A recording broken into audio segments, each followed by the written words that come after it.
பாஜக அரசு தங்களுக்கு வேண்டாதவர்களை பழி தீர்க்கும் வகையில் சிபிஐ மற்றும் அமலாக்கத்துறையை பயன்படுத்துவது கண்டனத்திற்குரியது என்று மார்க்சிஸ்ட் கம்யூனிஸ்ட் கட்சியின் மாநில செயலாளர் கே பாலகிருஷ்ணன் தெரிவித்துள்ளார்.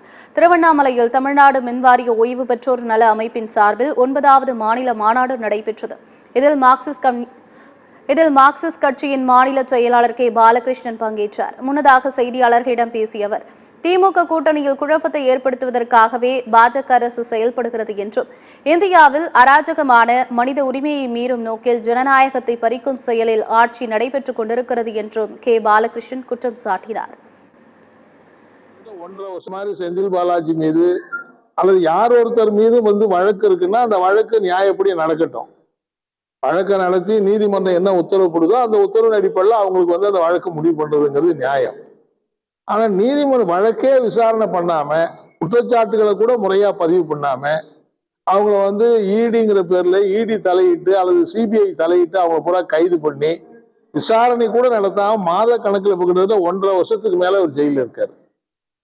என்ன அவசியம் இருக்கு? அது மாதிரி தங்களுக்கு வேண்டாதவங்களை பூரா இவங்க பழி தீர்க்கணுங்கிற நோக்கத்தோடு சிபிஐயும் இடியும் பயன்படுத்தி மத்திய அரசு செயல்படுத்துவது வன்மையான கண்டனத்துக்குரியது.